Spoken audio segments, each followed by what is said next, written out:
What is going on, ladies and gentlemen? Welcome back to Auto Auction Rebuilds. We are back with the Chevelle. It's everybody's favorite car. You guys watch the videos of the Chevelle, always do great. So thank you for that. I appreciate you taking the time to watch the videos. We got a special guest with us today.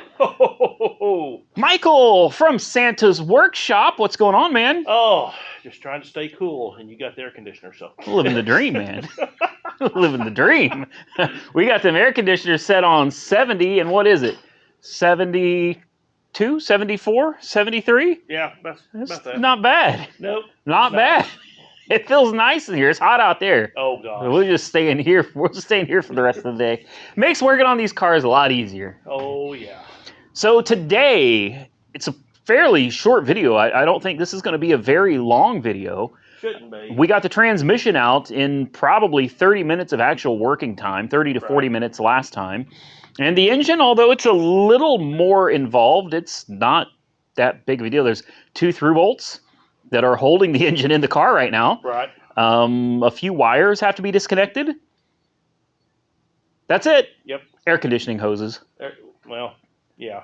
Yeah. But there's nothing in the Radiator, system fan shroud, fan, Right. just some little odds and ends. So I'm not going to do an in-depth video on removing the engine, guys. It's really not that complicated. Fuel lines are already removed, as you can see right there. Michael did that.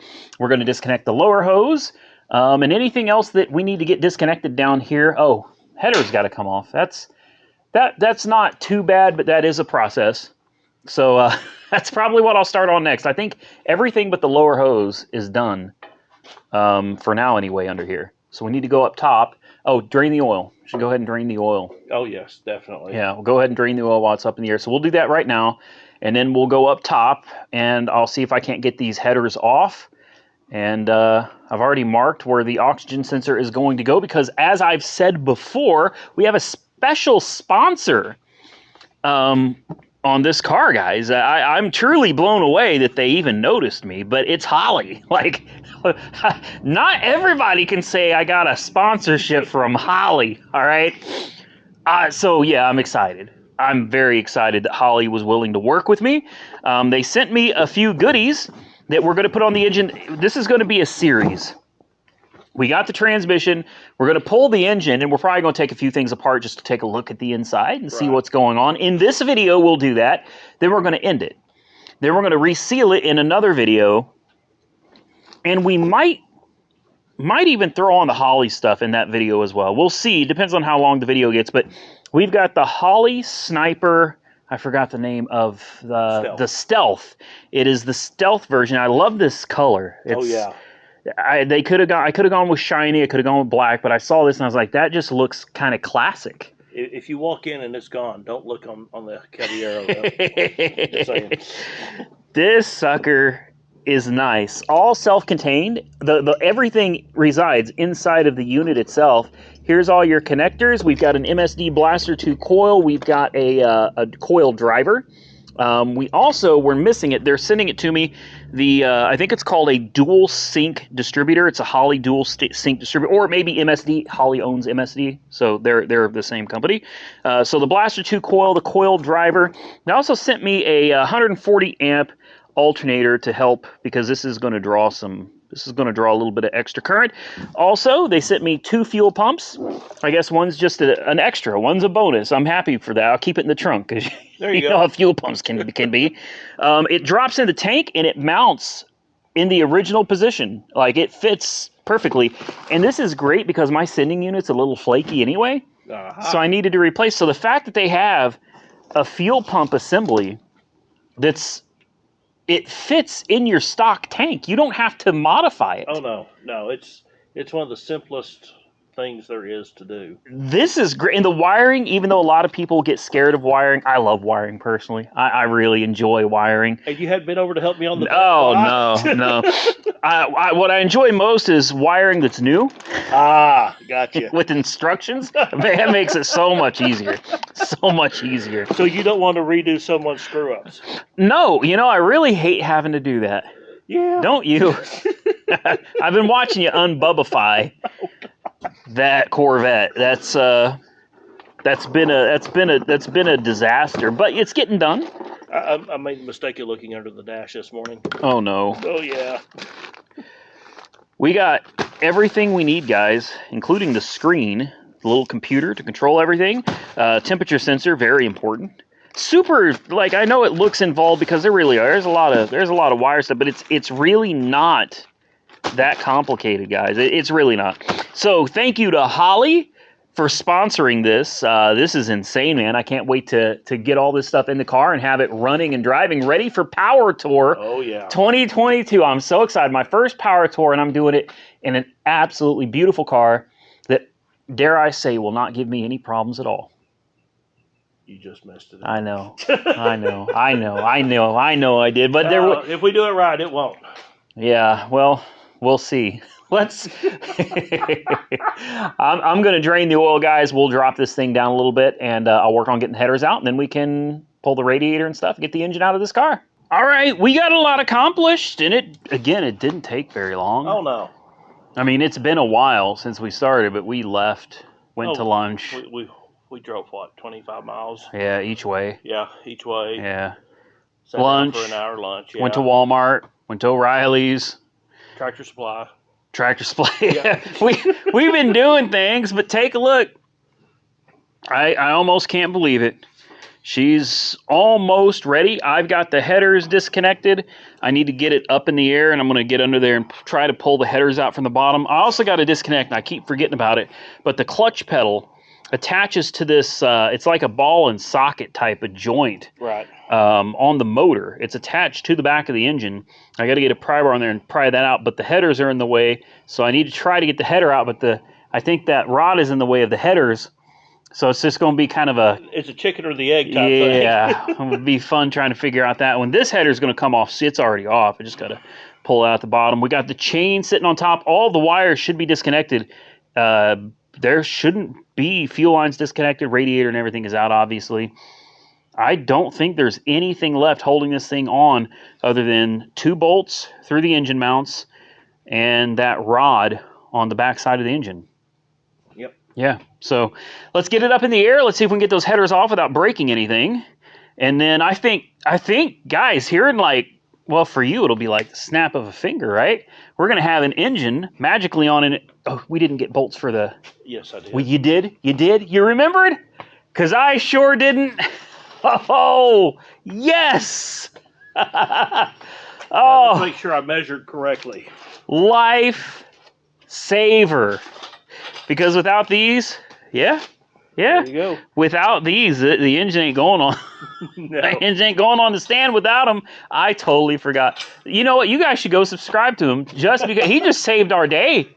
If I had forgotten, which I did, it would be another 25 miles back and another 25 miles back, and it probably wouldn't be done today. Go subscribe to Santa's Workshop, man. Go check out his videos. He's been a huge help. We are going to get this up in the air. We're going to get this motor out, and in this video, we're going to go ahead and start taking it apart. And I'm going to tell you right now, I bought head gaskets. And I bought head bolts. I did, but he does not want me to do it. He said there ain't no reason to be taking this thing apart. You're just inviting trouble. Yep. And I am kind of inclined to agree with you. Even though I would love to throw some fresh... Isn't it weird? Look how those are not round. Yeah. Yeah, I saw these, and my first thought was, oh, hell no. Felpro's gone down the tubes. All right, I saw these like, that is some wonky, wobbly-looking head. They're supposed to be that way. Yeah. I didn't know that. On little 4-cylinders and stuff, they're perfectly round. Oh, yeah. Yeah. Well, they use pop cans. Well, yeah. That's probably about the right size. I am tempted to not do the head bolts and the head gaskets because of this car right here.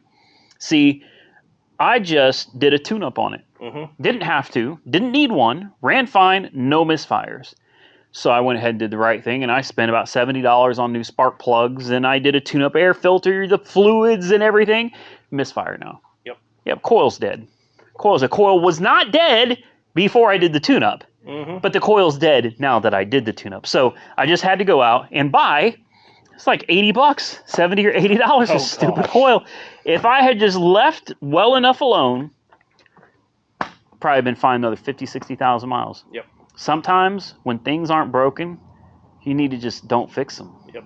Don't. My grandpa was big on. He always said, "God rest his soul. If it ain't broke, don't fix it." I'm starting to agree. I am. Michael is over here saying, you really don't want to pull them heads, Randy. Just leave them alone. They're not a problem. Nothing's wrong with them.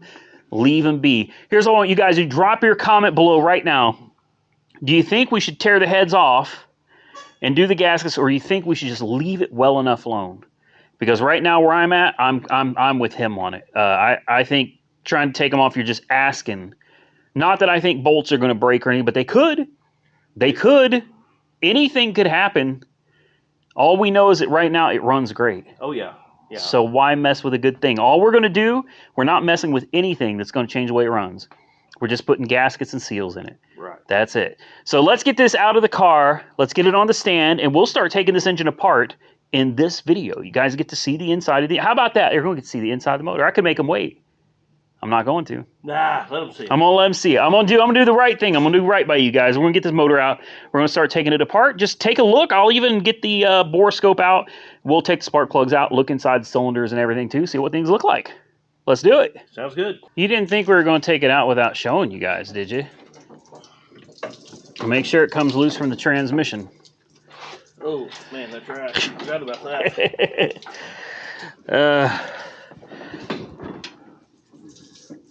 Gee. See, that header's going to take a dive. Hold on. We got wires that are somehow trapped under the chain. How'd they get trapped under the chain? I'm not quite sure, but they are definitely trapped under the chain right here. Going to the coil. Are they getting pinched? Yeah, the red one is. All right, Randy. Yeah, it's stuck pretty good under the chain. Come around here, go underneath and pull this header out. Wait, say what? You want me to who? We try to drop that back down. That's gonna. You want me to climb under the car and take out the header? Yeah. You should be able to slide right over. Thank you. I appreciate that you think I'm that scared. We can't because the wildfire. Well, we could drop the lift now, right? Huh? We could drop the bridge jack. Yeah. Because the header is stuck on that. Oh. Great. Okay, I can't do both. Hold on, guys. It was Michael's fault. He forgot to unhook some wires. No, it was my fault. The starter wire. Left one of the signal wire for the starter on there. She should be good to come out now, though. Hold on. No. By golly, George, that's a big block. And let me tell you something, if something starts giving way, I'm just ducking. Sell the car for scraps. I don't know what to tell you. I'll give you scrap price for it right now. What do you think scrap price would be? 20 grand? Oh. That's probably what it's worth now with the motor and transmission missing out from under it. No, I think it's worth it. You could sell this car right now with nothing in it, and it would still sell for probably 20 or 30 grand. Oh, yeah. Oh, yeah. Oh, yeah. Spill that antifreeze everywhere. You dirty, dirty girl, you. You want me to pump on that a while? Hell no. Okay. This is a slow one. It is. It sucks. I don't remember. I think I got this on Facebook Marketplace. It's a Pittsburgh. Isn't that Harbor Freight? Yep. I love Harbor Freight stuff, but this... Oh, look, that blown head gasket. I won't hurt you. Well, you could see where the header's been leaking. Let's Lord. Let's unblock the car. Roll her back? Roll it back. All right. We'll be back when we roll the car out of the way. You know what? Before we do that, can I get a thumbnail? Sure. Oh, cool. And down she goes. That is one Chevelle minus a motor and a transmission. While we're at it, let's pull the rear end out too. We've gone this far. I've got a good rear axle for you. Okay. Out of a 79 El Camino.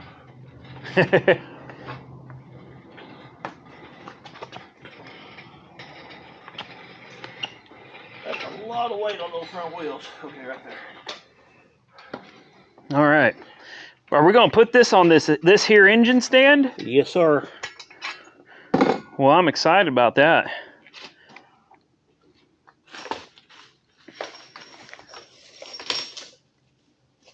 Oh, this is a nice looking motor. The heads are stamped 588. I wonder what that means. 588 heads, guys. We're about to crack this bad boy open, see what she's got sitting inside of her. I'm excited. Again, down she goes onto the engine stand. Oh, I love it. I love it. I can't wait to get all the oil and grease cleaned off of her. Ooh. Ooh. What's going on? She looked like she's bowing pretty heavy back here. I don't know if it's... I don't know what it was, man, but good God, it looked like this thing is just... Look all right to you? Well... Normal? I don't know. It seemed like this whole thing just went... And there's still a lot of... Well, not a whole lot. Oh, we definitely want to get this attached on as quick as possible. Okay. Should we put a tire under it or something? Let's see. Ooh. Oh. Why is it doing that? Oh, I'm nervous as hell. Whew. All right. Let's get the Don't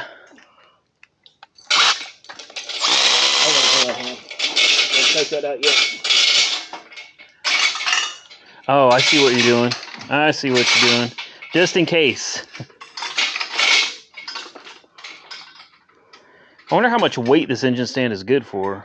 All right, we did a little researching, and what we found is that this little tiny engine stand, which, by the way, I want to give a special shout out to Dilbert Art, because Dilbert gave us this engine stand. It was actually for another project. I think it's for the Caballero or something. I don't, or the Hell Air or something. I don't remember what it was.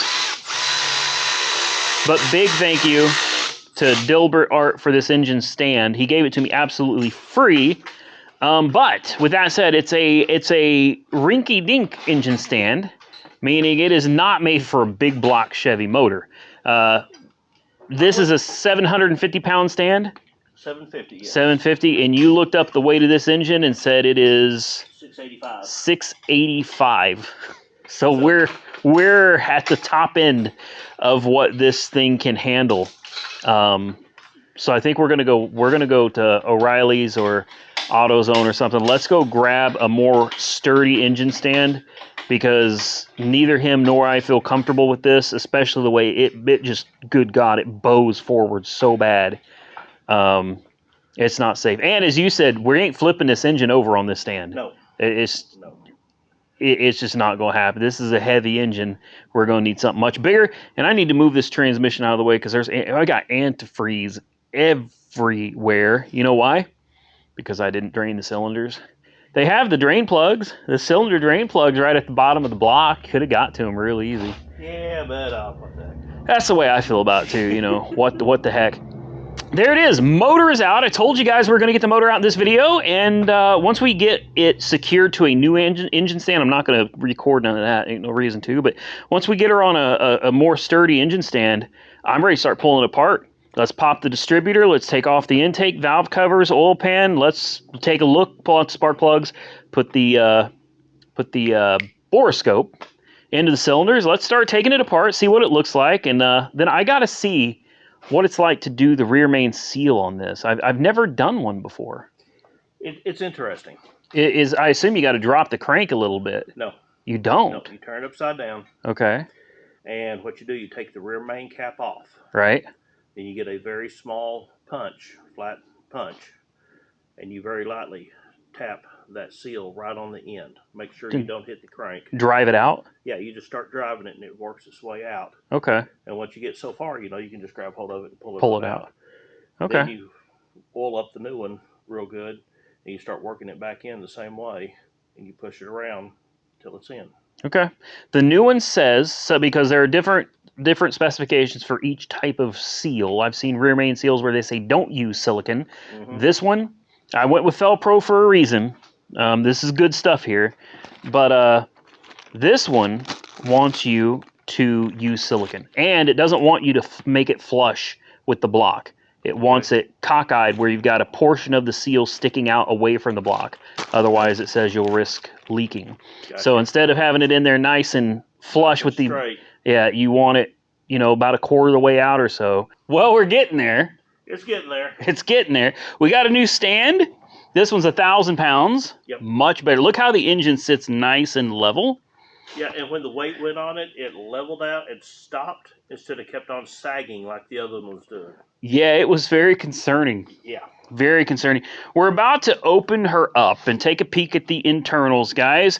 Michael and I have taken the time to get everything set at top dead center on the compression stroke, which is where it needs to be to drop the new dual spark distributor in. Now that we've got it top dead center, we verified it's top dead center of the compression stroke. We can go ahead. You can see this is pointing where it needs to be. Number 1 cylinder. Okay. Very nice. So now we can pop out the distributor. We can pop off the intake, pop off the valve covers. And then we can come over here to the front. I guess it wouldn't hurt to take the timing chain cover off too. I mean, we're going to do all the seals anyway. Then take the oil pan off. Let it bleed all over the floor. Put a tarp under it. We bought a tarp. We're almost there. We're about to take our first look inside the engine and see how good or how bad it is. What do you think? Good or bad? Oh, I think it'll be beautiful. Beautiful? Yeah. I agree with you. I'm curious to see what's under these. Should we take them off first, just to get a quick peek inside? Yeah, why not? Yeah, let's do it. All right, let's take the valve covers off and let's just see what the heads are working with. Then we'll pop the intake off and get a real idea of what's going on inside this motor. I'm just gonna stand here and film him doing it. Don't drop anything down those carburetor holes, if you would, please. What, like you did a while ago? Shh. I did. I really did. Yeah. He saved the day, though. Oh, the look on your face you did that was... Well, I didn't expect that to happen, truthfully. I did intentionally drop a bolt down the... That's why you're supposed to plug those. Not like I don't have any rags around here. Ooh, I'm excited. What's under the valve covers? Boy, that sucker was on there, wasn't it? Yeah, it was in there kind of crooked. Great. Great. Well, not the bolt, just it was up against the the cover. Tappet cover? Yeah. I don't know about you guys, but I'm excited. I'm excited and nervous. Oh, boy. It's been on there, man. You just beat it with a hammer? Only if you want me to beat you with a hammer. Come on, girl. There. Ooh, boy. That sounds crispy. Good Lord. Well, tell me it's not cork gasket. Oh, it is. It's cork. Oh, boy. Wow. Oh, my. Look at the valve seals. You can see they're blue. Mm-hmm. There's still paint on the springs. Yeah, we're definitely top dead center. See your slack right there. Yeah, valves are closed. Oh, look at that. That's beautiful. Wow. I hope this is coming out good for you guys. Wow.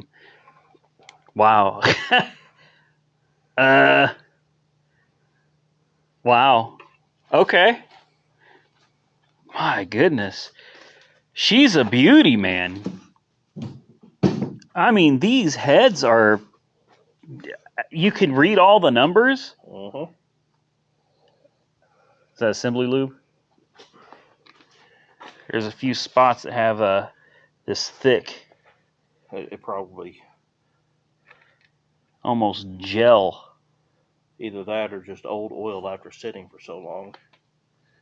So I don't know what kind of heads these are. Well, you know what? It's also all over by the... It's almost like someone stuck some there. It's just kind of all over the place. I don't know. I'm going to give you guys some numbers that I see, and maybe somebody can tell me what we got here. We've got a 3931063. All right, 3931063. That's right there. We got a GM3T here. Pass, which is for, well, it doesn't matter. It's not passenger side.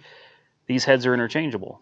Are they not? I would say it's probably passenger car instead of a truck head. Okay. Okay. Yeah, because the head gaskets are interchangeable, so I'd assume the heads can. Well, Or no. You'll have different size valves. Yeah. Um, What do we got under here? Just some odd numbers. I don't know what that is. L13. I don't know. I don't think that's anything. Grody. Okay. Well, she looks good. I'm going to assume the other side probably looks about as good too. Let's go ahead and start tearing this thing down a little bit more, guys. We'll come back and see what she looks like. Oh, hold on. He's got light. Light? Where we can actually see down in here? Oh, my. Good deal. All right, we're back. For me, it's been a couple days. For you guys, it's like the snap of a finger. It's the beauty of editing, right?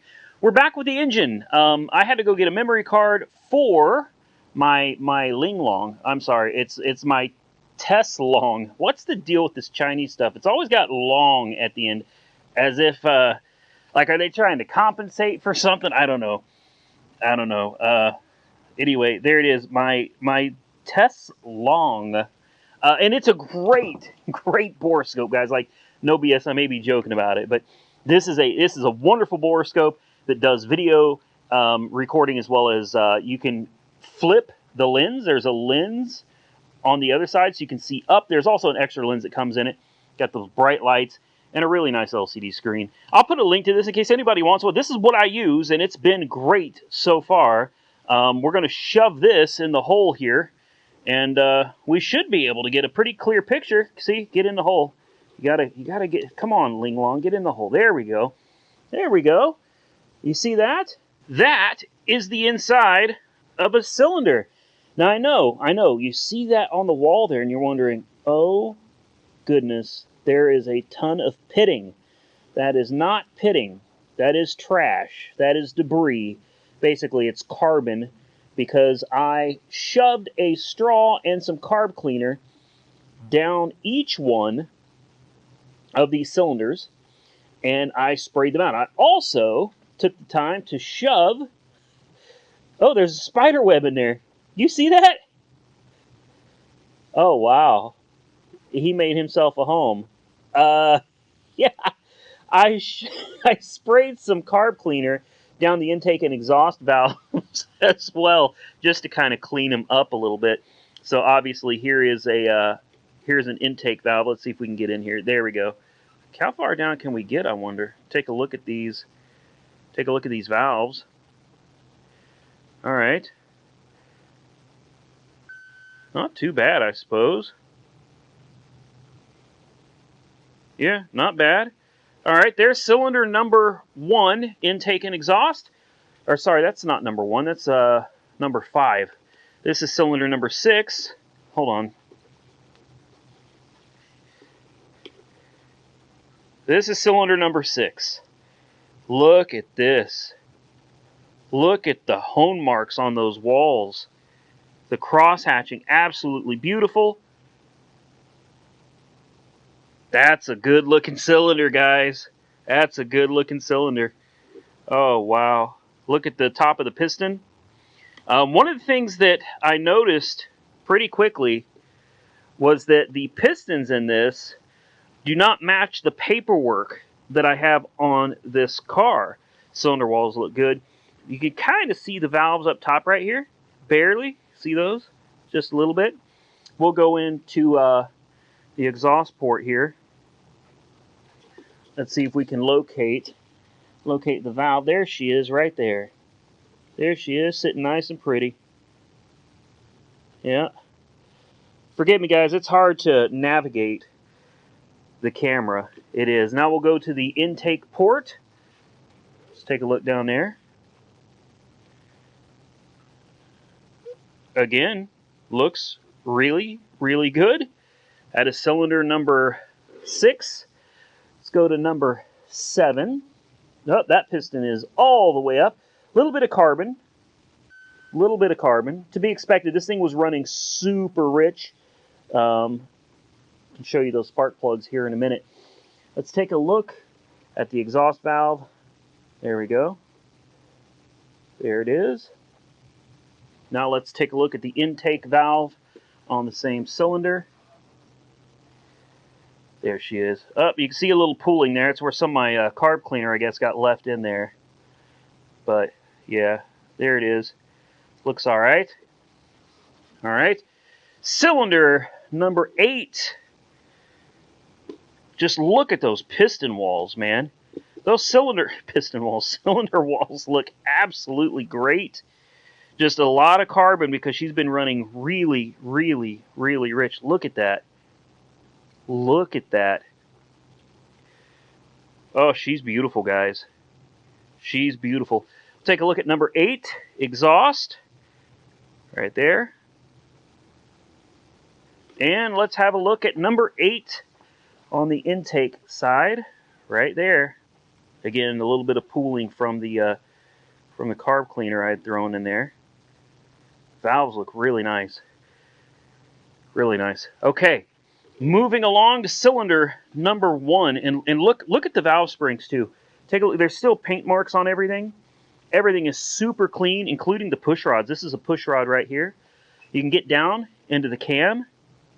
Look at this cam without having to tear everything apart. Lifters. Look at this. We'll just go down the cam lobes here. Take a quick peek.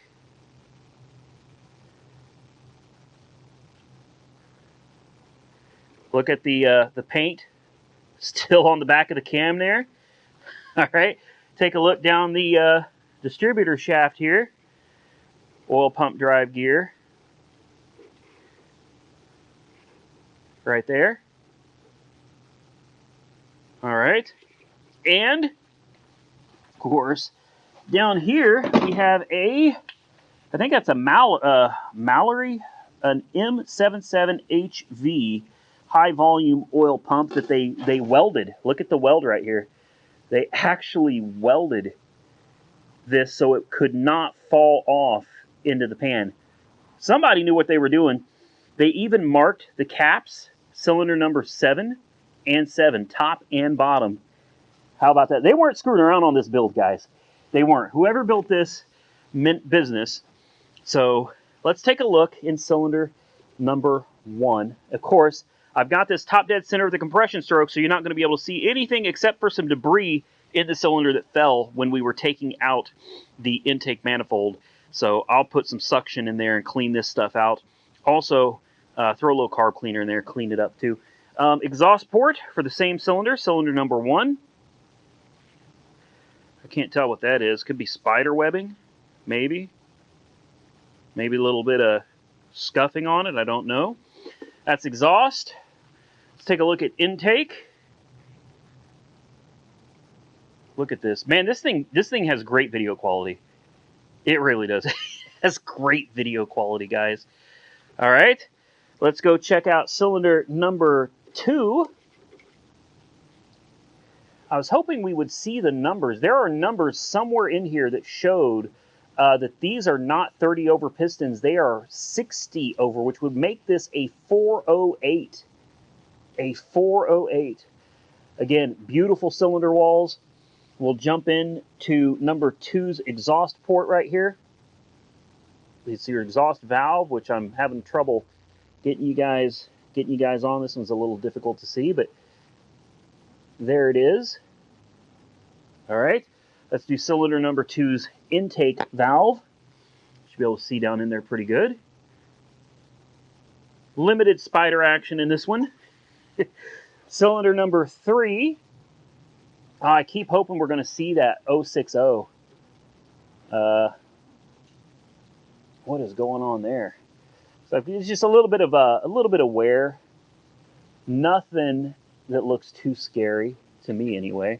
You guys comment below. There's a valve right there, and there's one that's open right there. I was really hoping we'd be able to see that 060. Can't see it. All right.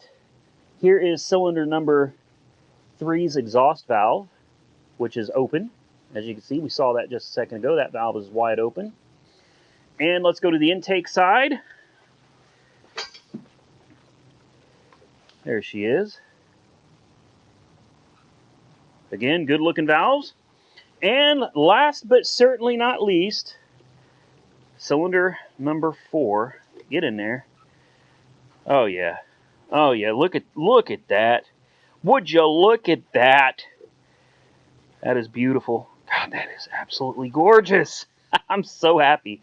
In case you can't tell, like I'm really stoked that this engine looks so damn good on the inside. This is a beautiful engine. Why I wasn't able to see the 060 this time, I couldn't tell you. I don't know. Let's go ahead and do the last intake valve. There it is right there. And we'll do the last exhaust valve, which is right there. You can see she's open a little bit. Yep. And then I'll move you over to the spark plugs here so you can see what they look like. I mean, she was running super, super rich, guys. Super rich. I mean, look at that. That's awful. That's awful. Got those Excels, little shorties, the header-friendly spark plugs right there. And last, we'll take another quick look at the bottom of the engine here just so you guys can kind of look up inside. It looks like it's got a double roller timing chain. It does right there. There's your double roller right there. Oh yeah. See what I mean? Not messing around, guys. This was a good build. This is a solid engine. There's cylinder 5. Take you up there. Look at these pistons underneath. See if I can get you. There you go. Look at this beauty. Absolutely gorgeous. Yeah, this is nice, guys. This is real nice. Take a look at those piston walls, cylinder walls, if you can even see them. Yeah, 60 over, so she is a 408 in beautiful condition. Beautiful, beautiful condition. Let's get this out of here, guys. I think we've seen all we're going to see on this motor. We're done. And just like that, we can stop recording. And now I got some video footage for you guys. Hopefully it comes out good because this only does 1080 and I always record in 4K. So, yeah. That, boys and girls, is going to be it for this video. I do have some new parts on order. I've got a new balancer, a racing balancer. The reason I got the racing balancer is because it has that tape that's already got pre-marked all the way up to like 50 degrees on it. I'm going to need that when I get that Holley, what is it, a dual spark or something like that distributor. I'm going to need that to be able to get the timing, the static timing set initially. So I got a new balancer. Besides this one, as you can see, is she's coming apart a little bit. Look at this, see right here?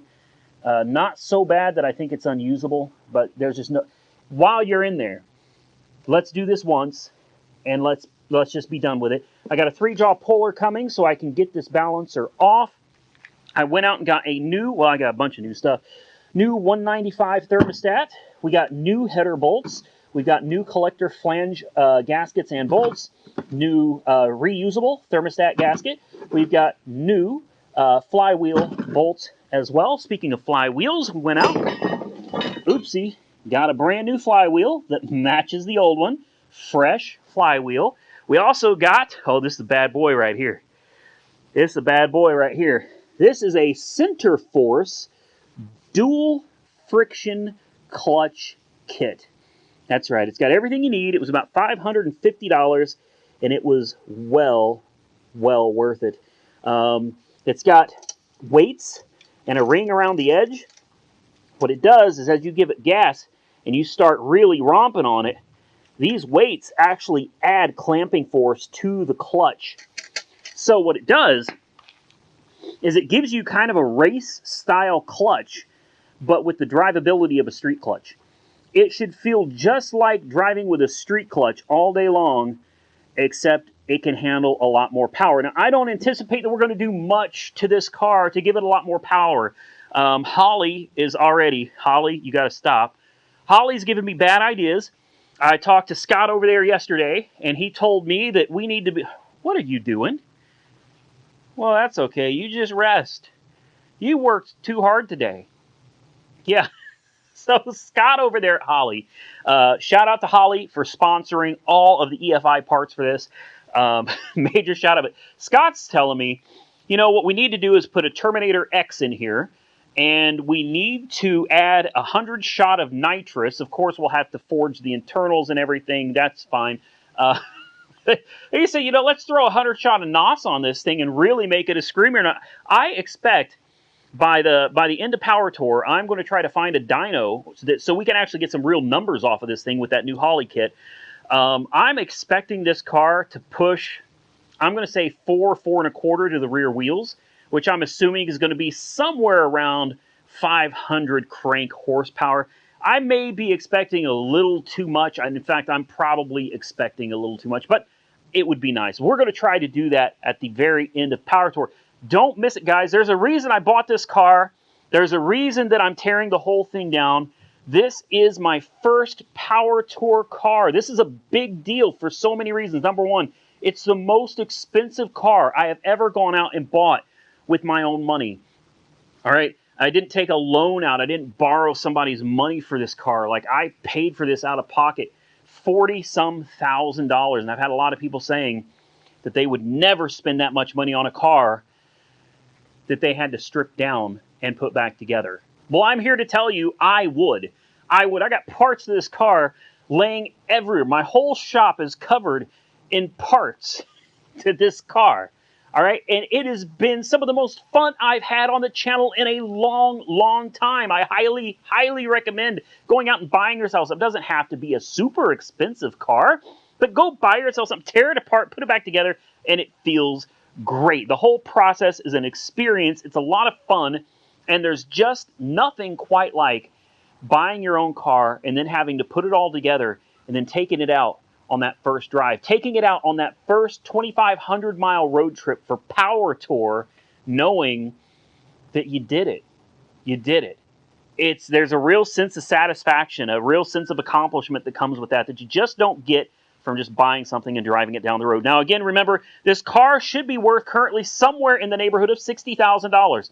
I paid about $43,000 for the car. I've got a little bit of money tied up in some miscellaneous parts. Let's say I've got about $46,000, maybe $47,000 tied up in a $60,000 car.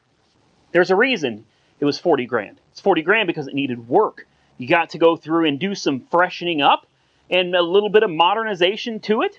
All right, but at the end of the day, I got less money into this car than what I could sell it for, which is a good deal all day long. It needed work.